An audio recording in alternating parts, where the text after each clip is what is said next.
So, our speaker today is Ian Taylor, who sets the strategic direction for Thistle Wind Partners and leads the team's work on planning, consenting, and developing its ScotWind offshore wind projects. He has moved into this role after 7 years as DEMI's offshore country manager for both the UK and Ireland, where his focus was on the construction of offshore wind farms. Today, he's going to give us provide a progress update of plans for the Ayr floating wind farm, which is 21 kilometres east of Deerness. Over to you. Thank you very much. Well, good afternoon, everybody, and we're very pleased to be part of the Orkney Science Festival. We're inspired by Howie Firth in 2022 to get involved. He's a very inspirational guy. Um, so I hope you find my presentation interesting, and if you've got questions, um, please ask them, but save them up towards the end of the presentation. So yes, I'll give you a progress update of our projects, but I also want to spend a bit of time, just a little bit of time, talking about my journey to where I've ended up in offshore wind development. Um, Also, a little bit on why do turbines look the way they do today? Uh, some of the innovations that we're now seeing in the industry to reduce the cost of energy from wind, and a little bit about sustainability. Um, Yes, I'll give you an update on the TWP projects, and then I'll finish off by talking around some of the careers that are there in the offshore wind industry, both in terms of development, construction, and operation.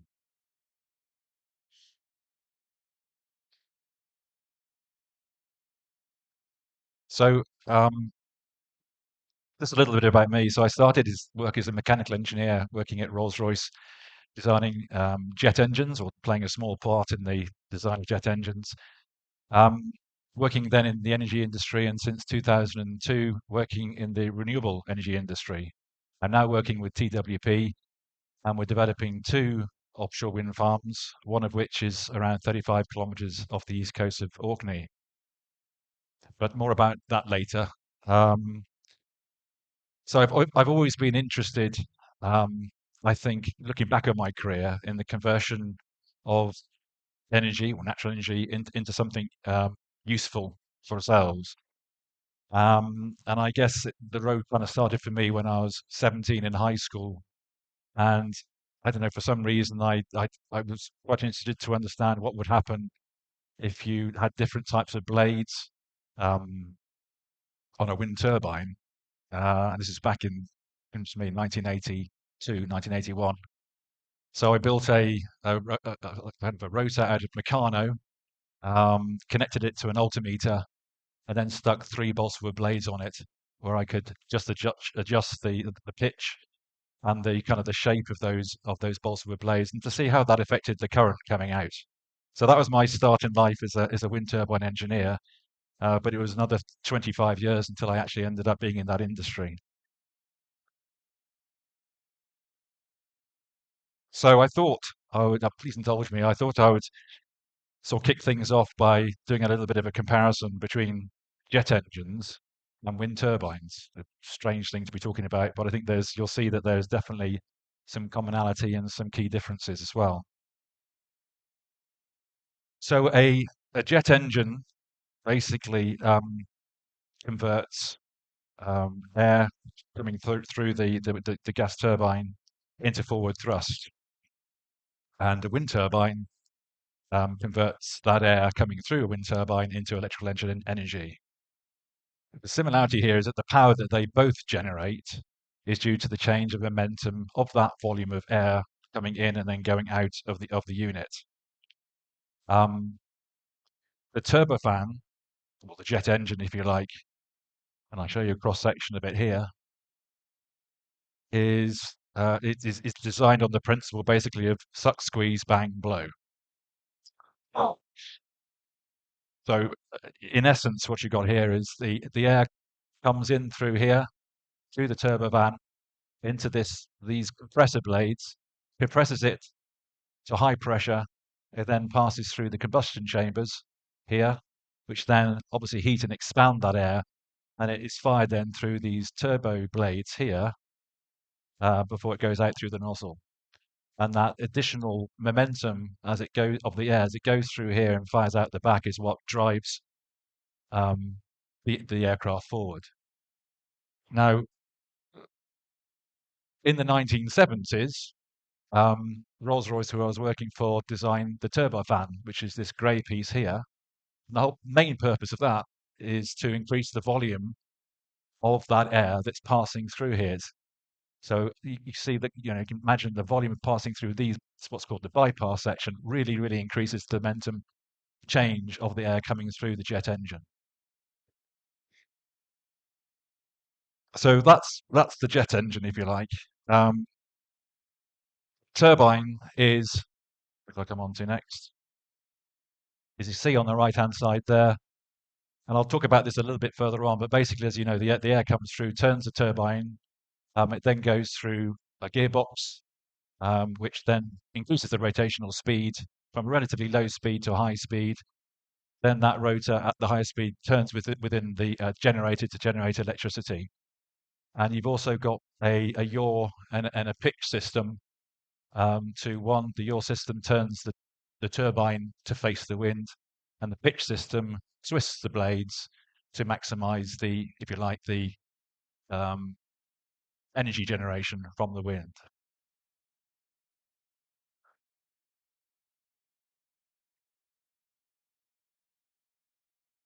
Right. Don't worry, I'm not going to go too much into this. So comparison, obviously, the thing that sort of connects the two are the airfoil blades. So generally, they are this shape, whether or not they're a blade that you have in a jet engine or a blade you have on the turbine. So both form of the energy conversions convert that air coming through into rotational motion, and it depends on the angle at which it hits that aerofoil which will govern to some extent the lift, which you can see in that arrow there, which is driving that blade up that way compared to the blade which is coming this way. And that upward lift is because the air coming around that way is going faster than the air coming around this way. Air traveling faster has a lower pressure than air going more slowly, and that's what generates the lift. The other factor with an airfoil blade is drag. Um, the more blades or the longer these things are, the more surface area the air has to pass through, and therefore the more drag you get, which tends to slow things down. But in terms of comparing jet engines with wind turbine engines, that's pretty much where the similarity actually ends. Um, when you look at the two, top one there is a turbofan engine. I'm not sure if that's a Rolls-Royce engine or not, to be honest. And the one below is a typical commercial scale wind turbine. So in a jet engine, um, the blades in a jet engine are inside a casing, and that makes a big difference to the flow pattern because all the air is forced to go through the blades. Secondly, a jet engine turbine is working under very different conditions, not surprisingly, from a wind turbine. The inlet gas is at high temperatures, high pressures, and it expands as it flies through the turbine. So each blade in a jet engine is really under immense loads and high temperatures, which is why in a jet engine you get many stubby blades, which you can sort of see here, on each rotor to share the loading. With a wind turbine, blades are trying to extract a relatively small amount of energy from the wind. And if you add blades, you also add weight. And when you add weight, that means the supporting structure needs to be heavier and bigger. And when I say the supporting structure, that's the tower and the foundations that support the tower. So let's have a look into why wind turbine blades, look the way they do.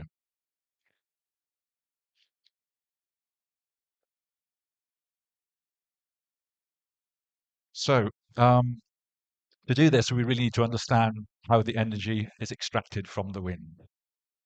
And I'm actually going to read this bit to make sure I get this bit absolutely right. So forgive me. So large wind turbines rotate at a relatively low speed, around 20 RPM. And from a distance, it looks like they're going by quite slowly. But in fact, the wind tips are moving it over 180 miles per hour. Um, the blades themselves don't just extract the energy from the small amount of air that hits the blades. They also change the direction of the air that is sitting between the blades. So if you add more blades, you then block the air from passing through the turbine, and instead it just flows past it. So if you can imagine the wind coming around here would just go round the tops if you had sort of more blades or flatter blades, if you like. So another way of looking at it, it would be that if it's not the solidity of the turbine that counts, it's the distance between the blade slices that spiral um, through the clean airflow, and that gives the turbine maximum access to the volume of air that passes, if that makes sense. If the disturbance created by a previous blade passage has not been flushed downstream from the wind turbine before the next blade passes, then there'll be what's called an instability or a dead spot in the next blade as it passes. And for that reason, um, having many blades requires slow rotation to allow that slice of air to pass. Um, Turbine designers need to work out the optimum number of blades for a given size turbine, and that's why small turbines, which are around sort of less than a meter in diameter, which you can sort of see up here, um, usually have more blades.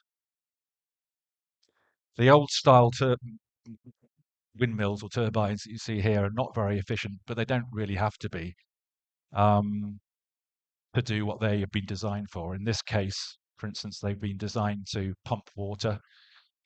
So the blade rotates very slowly, but at high torque. So it's kind of horses for courses. That's why that one looks so different to this one. So having fewer blades reduces drag. So why not have two blades? Why not have one blade? Um, well, with two blades, at least what happens there is that you find the turbine blades wobble when they turn to face the wind. As I said before, you've got a yaw system which makes the whole turbine move towards the approaching wind. And this is because the angular momentum in the vertical axis changes depending on whether the blades are vertical or horizontal.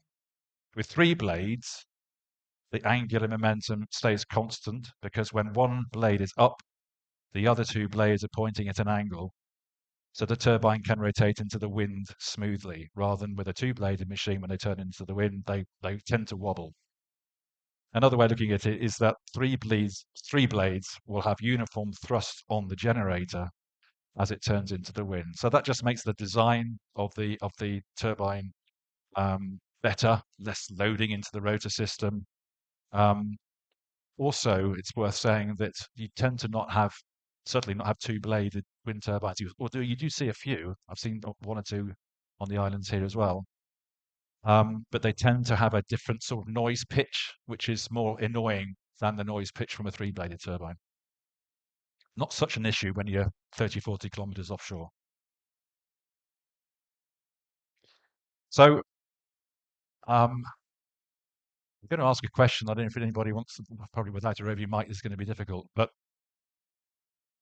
do you think there's a limit to the amount of um, energy, if you like, that can be extracted from the wind? Is it 100%? Is it 80%, 60%?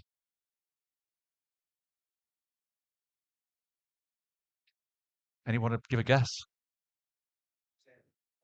10? The theoretical maximum of the amount of kinetic energy, if you like, that you can extract from the wind and convert it into rotational motion is it's been explained by a chap called Albert Betz in 1919, a German physicist. And he worked out using momentum theory that the maximum you can theoretically take is 59.3%. which to me it seems quite low.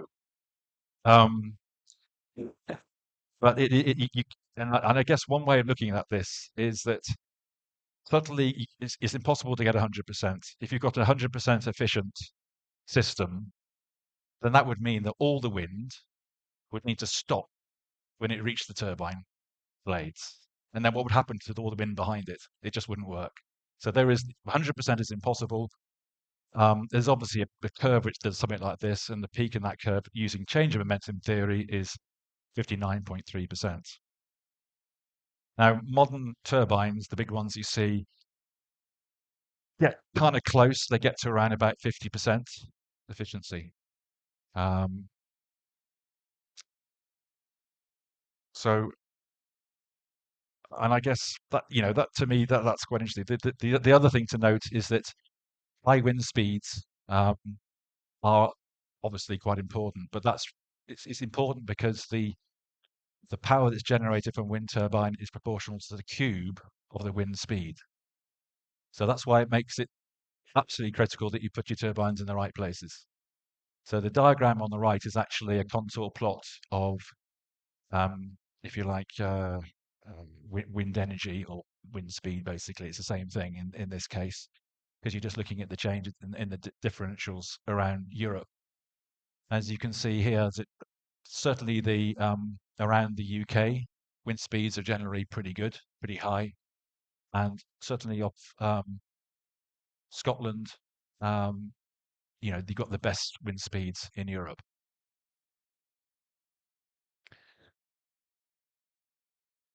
Right.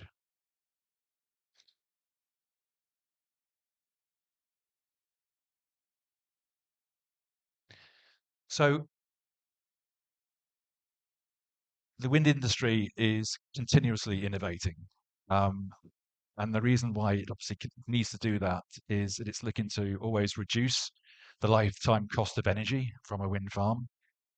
It's trying to reduce the environmental impact that it has during the construction and decommissioning of the wind farms, and also to improve safety during the construction operation of the wind farms. And there are a lot of um, uh, different things going on at the moment. Um, One of the ones here is on this list here is the energy yield. That's the first thing that we all look at. And one of the systems which have been deployed in some cases to help do that is a LiDAR system, which is a light detection and ranging system, which, whoops, there's my thing gone. There we are. Which sits on the top here and looks forward towards the oncoming wind. And what that does is it basically looks at the particles, the dust and the what have you coming forward for a laser, feeds that information back to the turbine control system.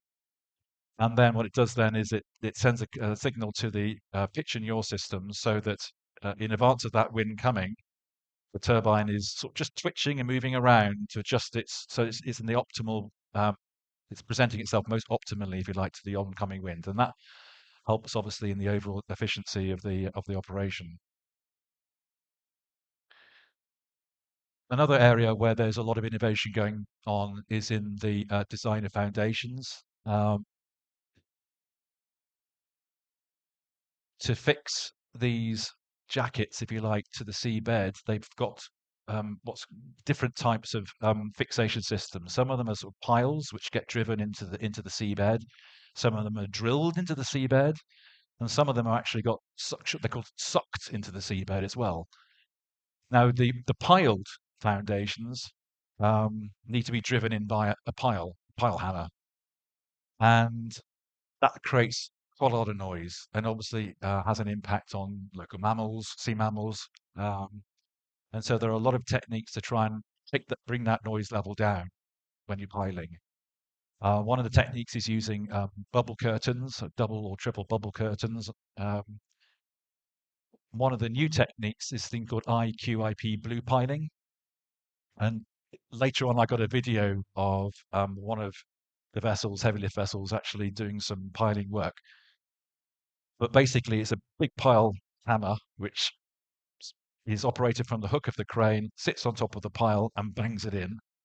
So the iCube IP blue piling system has within that pile a hammer system a hydraulic column, and you're banging against that hydraulic column, and that what that does is it increases the time 20 times during which that pressure is applied to the pile.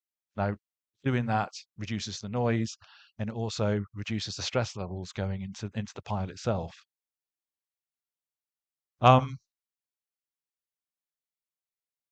the other one is scour protection. Now, this is why I've got this stool here, actually, because it's the only way I can figure out to explain how it works. So I don't know how many of you understand or come across scour. Scour, yeah, same as you get in the sea when you put your feet in the sand. That's right, exactly. So forget about these cross braces here. You don't get that in a jacket. Imagine this is a four-legged jacket. Um, it'll be fixed to the seabed with piles, um, and typically, obviously, as the currents flow past the piles, it starts to erode away the sand or the soil that's basically around the legs. What Hex Defence Balmoral are looking at is a system which is sort of a non-invasive. When it says non-invasive, it's basically saying reducing the amount of scour protection that's needed. Scour protection is where basically you put a lot of rocks around the bed here to stop that sand being eroded away.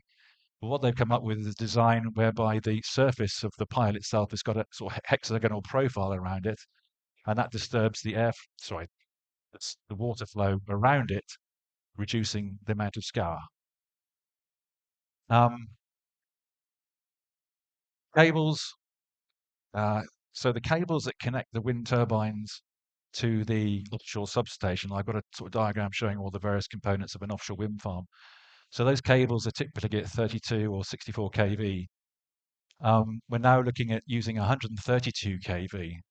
That's actually now the transmission voltage in the UK. So really at very high levels there, and that's great because that just reduces the losses within the cables as it's transmitted from the wind turbine to the offshore substation.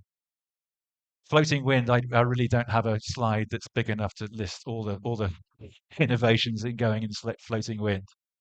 To dynamic cables and ballasting systems and everything else, but there's a heck of a lot of work going on in this region.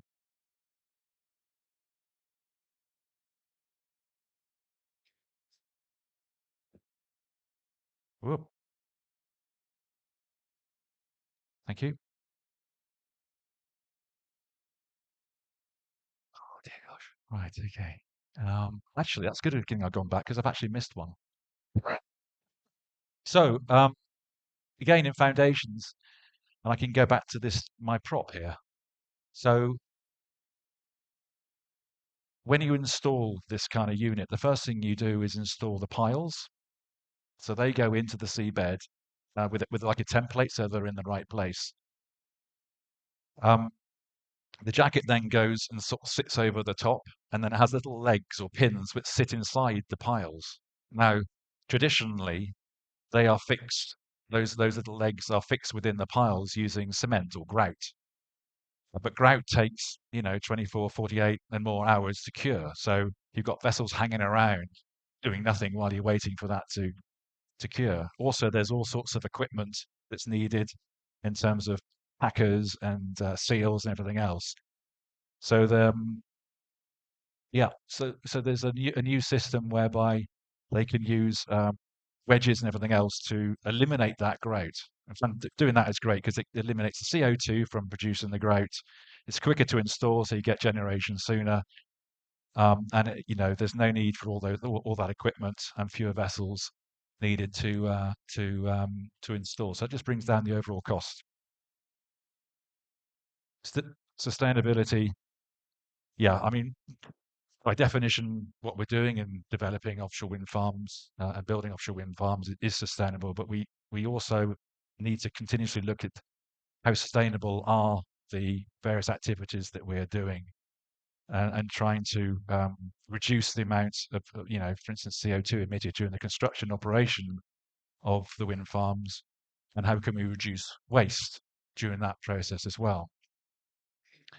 In terms of, sustainability has many sort of definitions, but the one I like is the ability to meet the needs of the present without compromising the needs of future generations. And that's obviously what we're doing in trying to roll out as much renewable energy as we possibly can. But we have to do more during the construction and operation of the wind farms. So there are various things that are being looked at. One of them, for example, is using green fuels in our heavy lift vessels and all the vessels that we use. So typically marine diesel, dirty marine diesel is used. So a lot of the new vessels now are using LNG, and they're now also looking at using hydrogen to power those vessels. One area which I'm quite excited about is the use of green steel for fabrication. Um, Green steel basically is moving steel production from using coal-fired furnaces to using green electricity of hydrogen or hydrogen. It's currently very expensive to make that conversion. But how wonderful that would be if you could use green steel to produce wind farms as well as everything else. It also, what it does is it increases the demand for that electricity potential in Scotland as well. So there's a bit of a win-win, I think, with green steel. Design for decommissioning is another area. So what you ideally want to have is it's your foundations can be easily removed from the seabed. Suction bucket foundations, I think I briefly mentioned last time, is one area where you can do that. Suction buckets, which are fitted down here. Suction buckets operate by sucking the air outside of a cavity, and that actually just drives that bucket into the seabed. And you just use the reverse process by pushing air back into that cavity, and it just lifts up the bucket and the whole foundation. They can either be redeployed or the whole thing recycled. So coming on to operations and recycling, wind turbines, you can, and they are around 85% recyclable. The bit that's more difficult to recycle is the blades themselves. But there's a lot of work, a lot of research going into how we can recycle. But in Europe, it's estimated that around 14,000 blades could be dismantled in the next 5 years. This is just in Europe, amounting to 40,000 to 60,000 tons of waste, potential waste. Now, there are three different types of methods of recycling. One's mechanical shredding. In this case, the materials can be reused for building materials and such like filler materials. Then there's thermal recycling, and then there's chemical recycling, which where they basically break down the ingredients of the glass fiber blades into their original parts in terms of glass, carbon fiber, and resins. So you can then basically use those components again. Another area of sustainability in operation during operations is unmanned service vessels or vehicles. So you've got remote or ROVs basically, which are unmanned marines that to go around and can actually do preventative maintenance work subsea.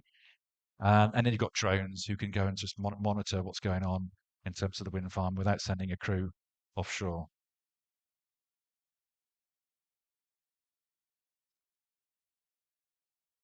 Right. So back to Thistle Wind Partners and who we are. Um, so TWP was founded in 2020 for the ScotWind bids. We're made up of two Belgian companies and one French company.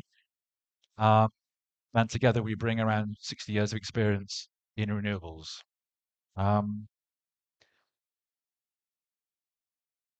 I always think it's a bit odd. Why is it that Belgium has got so much experience in offshore wind, even though they've only got around 45 miles of coastline com compared to the UK with 7,700 miles of coastline.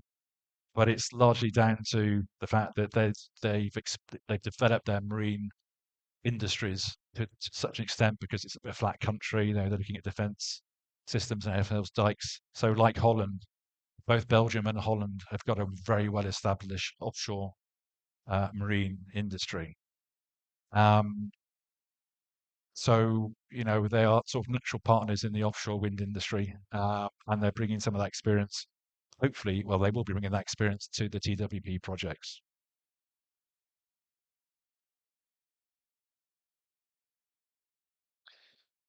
So TWP is based in Edinburgh.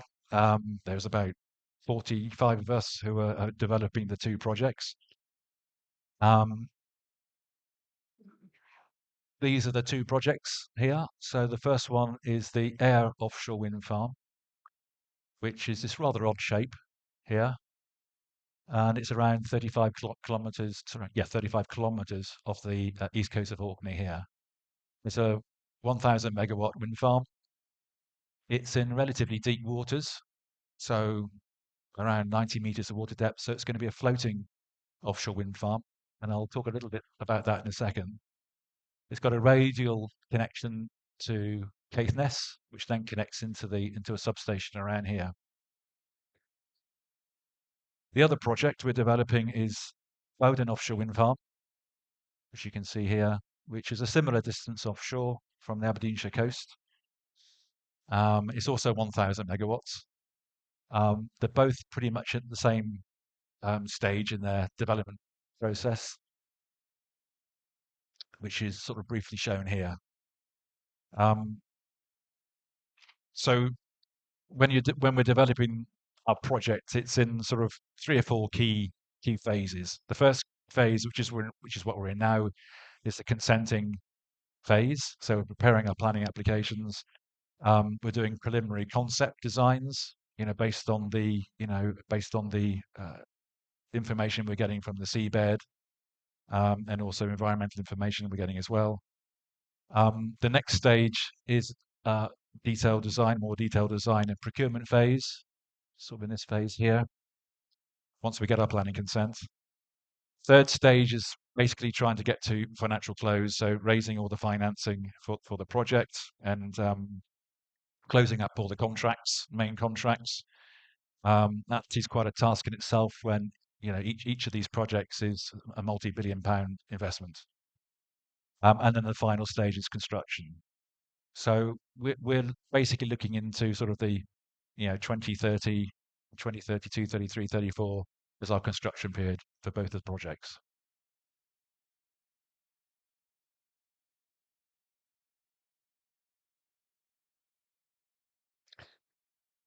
Just a quick sort of picture of the main components of an offshore wind farm. Um, so you can see here you've got these jacket foundations here with the wind turbines on top. These jacket foundations, as I said, are fixed to the seabed using piles and other mechanisms. You then got subsea cables, which are typically 64 kV voltage levels, which then connected into the offshore substation.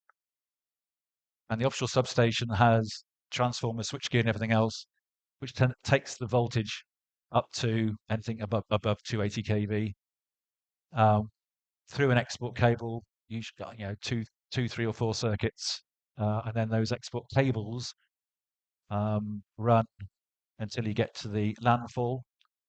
And once it's on land, there's a transition pit, which is where you go from your offshore cable to your onshore cable.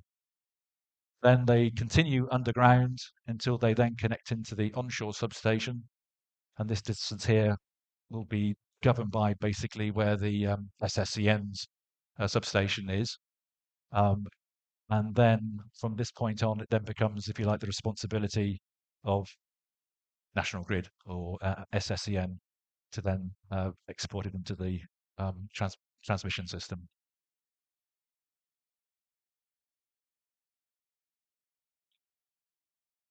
Okay. Oops. Strange. Um, Try again.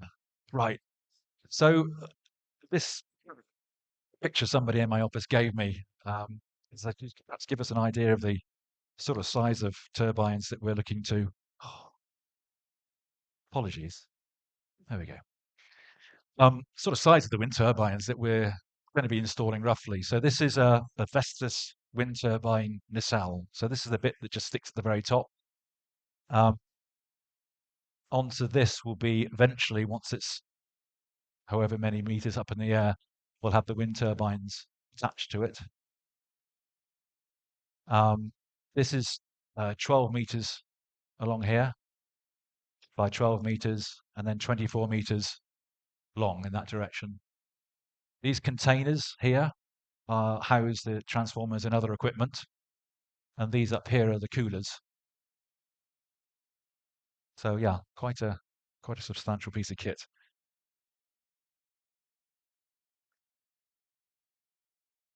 This is a typical heavy lift vessel. It's a deme vessel. You can tell that by Kawasaki green. Um, this is the get the right vessel. This should be the Orion. This has got a 5,000-ton crane, and you see here is what's called a pile gripper. It's in its sort of rest mode at the moment, but you'll see in the video I'm just about to show you that during operation, this whole thing turns round 90 degrees, and inside that will be placed a pile, and on top of that will be a hammer, which will be dangled from this jib here to then pile the monopile into the seabed. This vessel is also used for other activities in terms of wind turbine installations as well.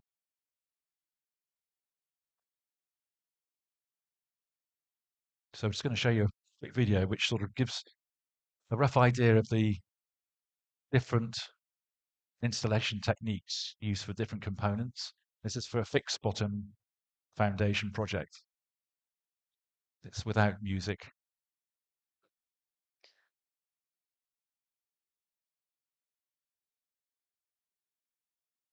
So there's the Orion. It's, as you can see, you've got that pile gripper now in its deployed state.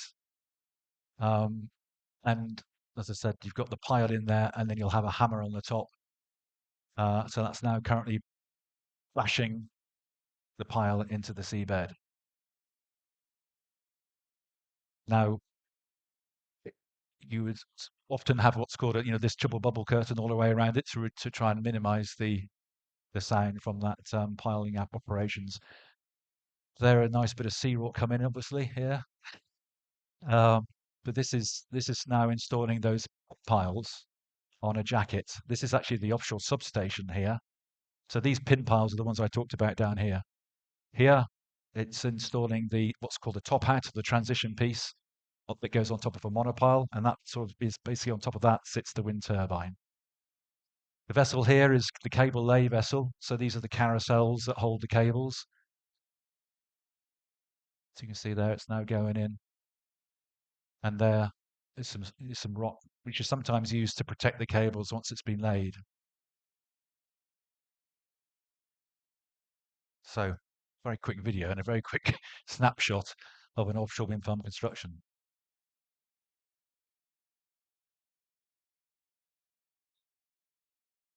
For a floating project, it's a little different. So this is a diagram of Ailmed, which is a demonstration project that one of our shareholders, Care, is currently constructing in the Mediterranean. So this one's around 18 kilometers offshore. Uh, hello. It's got 3 units, and what you see here are um, barges with damping pools. And I've got a video also now which shows how that sort of operates. So these have got 3 Vestas 10 megawatt machines on. And the picture on the right is pretty much where the fabrication of those individual barges sit right now. So you can see, you can get a good idea of the scale. These are little people down here of each one of these units, and the 3 are being fabricated in stages, but in parallel down here.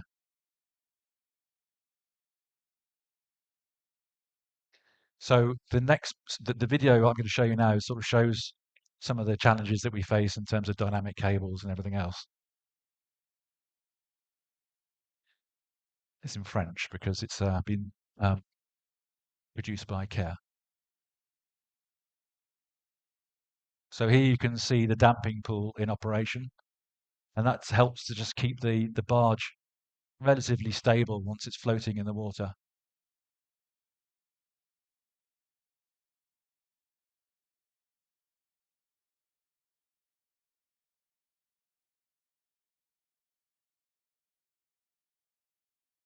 Here you can see the mooring lines, and these are the dynamic cables. When I say dynamics, because unlike a fixed foundation, the whole thing's moving, and that creates all sorts of challenges to ensure that those cables remain uh, robust and operating. One of the weak links in any offshore wind farm is actually the cables. Insurance companies absolutely hate them.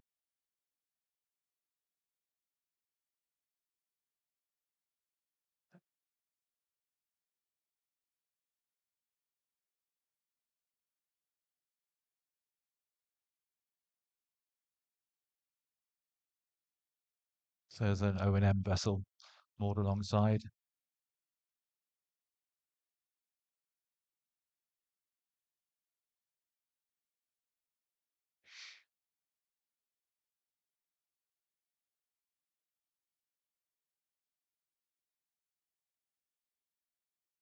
Okay.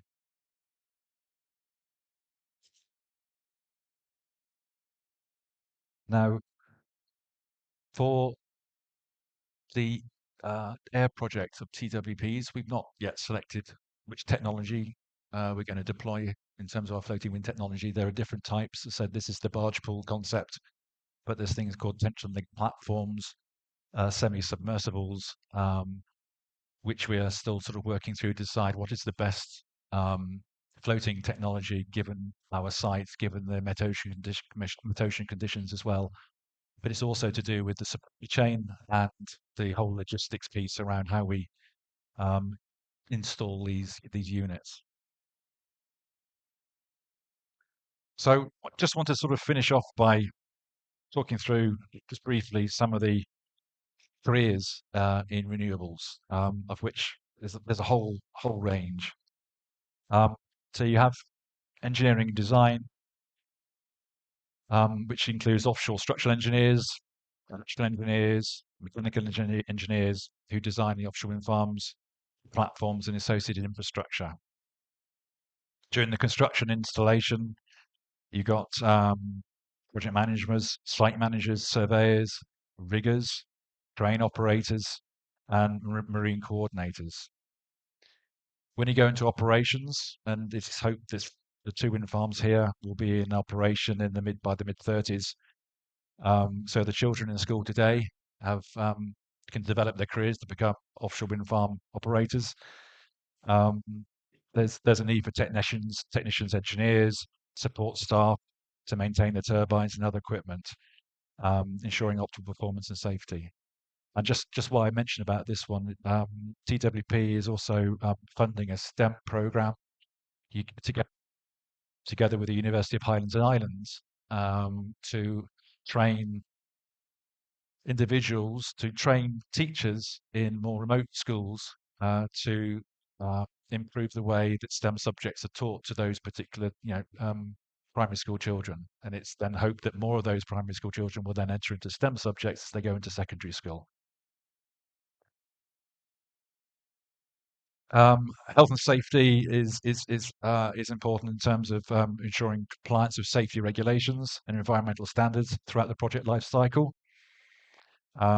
Supply chain and logistics, so sourcing materials, equipment, and services for offshore wind farms. So quantity surveyors, contracts people, such like R&D professionals, developing new technologies and innovations. It gave you a few examples there, but to improve the efficiency, reliability, and the cost effectiveness of offshore wind. Regulatory and policy. One thing is for sure that regulatory and policy in our industry is always changing, and being kept on top of that, the regulatory affairs is absolutely key. Um, Finance and investment. Um, yeah, the huge capital employed with these things requires finance professionals. They play a crucial role in securing the delivery of these projects. Um, Various consulting and advisory services, um, particularly during the development phase where we are now. So, we are employing a number of environmental science experts to help us in the consenting process, to understand various ecology aspects, both onshore and offshore, and offshore sea mammal behaviours, collecting data for birds in the area. So huge demand there. Geotechnical experts at the moment for a lot of these projects is a key resource and a key skill that all the projects need. Um, so as you can see, a real range of potential careers in our industry.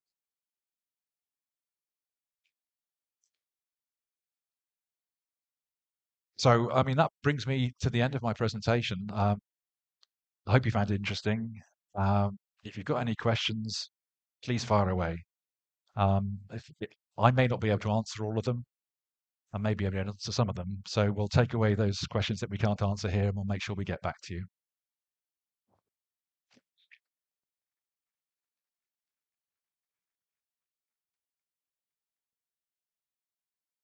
Thank you very much for that, Ian. That was really interesting. And you've got quite a lot of questions here on Slido, but are there any questions in the room?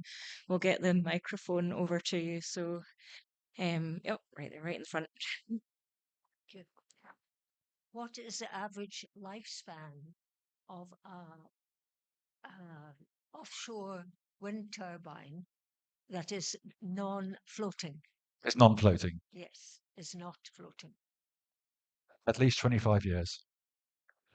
And is it likely that they will be obsolete because of the floating ones? No, they won't be obsolete because the floating ones, you mean in terms of new projects coming through? In terms of new projects coming through? No, because um, floating wind has its place in deeper waters. So pretty much 90 meters, 800 meters and beyond, floating wind becomes the right solution. Between 70 and 100 at the moment, it's a bit debatable.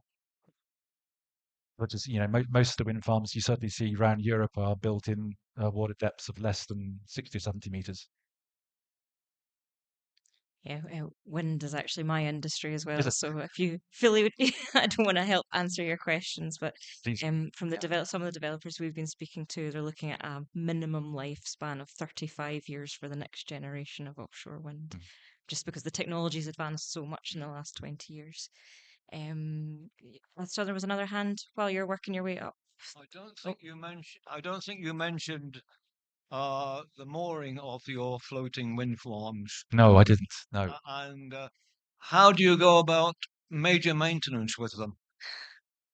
Do you have to sort of unmoor them and take them, say, into scupper flow to do anything, or what else? Um, that's a good question, and it's one of those challenges we're trying to figure out what is the optimum thing to do. I think the trouble with unmooring and taking them back to Scarpa flow um, is that you're losing production unless you've got another unit you can quickly connect as a replacement. Um, so I think unless it's major component change, you'd need to try and do it offshore.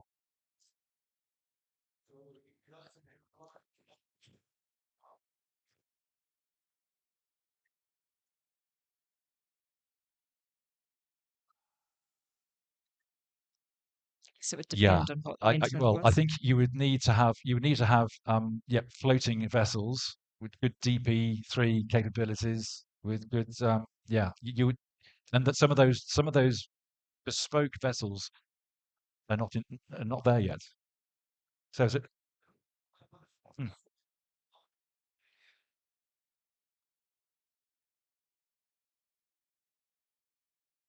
yeah, you may bring need to bring them into Scarpa Flow to do some things, but honestly, as an offshore wind farm developer, you would want to try and do as much as you could offshore.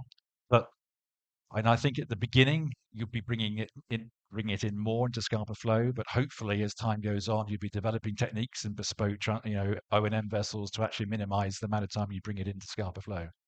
Scarpa Flow is a fantastic facility for construction because you're going to need to be able to have like a buffer storage of units which are there ready to then take out and then install because of you've only got very sort of relatively small weather windows to install these things. So you want to make the most of those weather windows.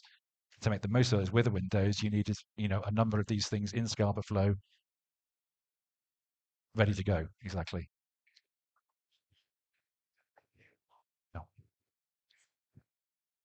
Yes, correct. I think, as you say, the challenge is we don't have any large scale commercial floating wind yet, so we've not had to do any major. There isn't Yeah. nothing in the UK yet. While you're on your way to the next question, has there been any thought given to how to protect these wind generation facilities in the event of an attack by an aggressive power or malicious group? So, what's your cybersecurity plan? I honestly can't give you an answer to that question. Is the honest answer. I know it's been looked at by people, but I can't give you an update on that, I'm afraid. It's a question of national security, really, It as well, really is, isn't yeah, it? yeah. Yep. Would you like to see a deep water Cairns come up low? Yes, I would. Yeah. I think, as I said before, you've got to make the most of the weather windows. Scupper Flow is a perfect natural harbour, and it's close to these wind farms. And the fact that the location is important. If you start to be, a long way away, it just gets it very very difficult to be able to sensibly transport those units from where they've been assembled to the actual wind farm itself. So, we've got at a local level, what level of job opportunities do you anticipate for those living in Orkney, both during construction and the operational phases? I think during construction and even during development, there are opportunities. We spoke to a company this morning that is developing. I don't want to be too specific here, but is developing some kit to allow us to investigate the seabed. That's something that all offshore developers need to understand the material in the seabed. So I think there's opportunities during development. During construction, we know that there are local companies who provide secondary works vessels who are able to, for instance, provide services to put secondary equipment like boat landings, ladders, and this sort of stuff, and other maybe davit cranes, so the smaller stuff onto wind farms. So there's that, and during operation, Orkney is the obvious place for an O&M facility. You said the turbines stick up 300 meters from the sea level, but how much do they go below sea level? Below seabed level or below sea? No, below the level of the top of the sea. How much So, do basically, I they guess, go what's your under? draft? What's our draft for the Floating floating? platforms. About around 80 to 90 meters. How do you see the wider community in Orkney benefiting from the project in terms of job creation, infrastructure, and improvements? I guess you've already touched on some of that. I think so, yes. I don't know if you'll have an answer to this one. How long does a turbine need to be generating for to generate the same amount of energy as was required to build and install it? I think I said that, but 6 to 7 months, typically. So that's 6 to 7, not 67. No, 6 to 7 6 months. to 7 months. Yeah. Just to clarify. Yeah. So we've got quite a few questions here around the recycling point that you raised. So I don't know if you'll have an idea or not. But if anyone's got any questions, I will not take up Ian's time. But that's my area of expertise. So, Well, please go ahead. but we've got one up here. The floating wind turbines, is the barge merely moored to the floor, or do you have any sort of dynamic leveling of it according to the sea, and do they have bow thrusters and things like that? Sorry to be vague, but I just don't understand whether it's does it just rely on the cables to the ground, the securing cables, Yeah. or does it actually have any power on it too? No, it just generally just relies on the cables. So there are two main types for floating foundations, if you like. You've got the tension leg platform, which have the cables which pretty much go almost vertically to the seabed, and then under huge tension, and that provides the stability. And then you've got the semi-submersibles, a bit like the barge system you saw on the CARE project, where the cables are doing more this, the mooring lines are doing more this, and then you've got the drag, the anchors, the chains which sort of sit on the seabed. So those are the two main mooring techniques which are used. Microphone's behind you. Sneaking up on you now. Yeah. Oh, yeah. So it's interesting to hear about the jobs and those sorts of community Yeah. benefits. So I wondered, how much are you planning to have more widespread community development funds? Because obviously the cables link in with the north of Scotland, and the impact, visually is, off the east coast of Orkney. So how are you planning for sort of community benefit funds and that kind of thing at early stages, or does that wait until you are doing all of the, you have your business case and your funding in place? Well, we're actually starting a process of sort of community engagement fairly soon, actually, for both the projects. In terms of sort of community funding, it's something that we're certainly looking at for certain communities. So I can't really say much more than that at the moment. Okay. Okay. Yep. How confident are you that your floating wind turbines will survive a force 10 gale? I would have to be very confident. Otherwise, you will not get financing. So there'll need to be design for that. You do have, there are floating projects, in place like now, like Kincardine, the High Wind. Hopefully soon we'll have some demonstration projects like Pentland and others, which are slightly bigger. So, from those we will get a lot of learning, and the industry will get a lot of learning, and have to make sure we design for those extreme storm events. Yeah, it's a requirement of design standards. They've got to be able to survive a 100-year storm as a minimum. Yeah. But that's us pretty much bang on time. So thank you so much again for your Pleasure. talk. Ian, yes. Thank you very much.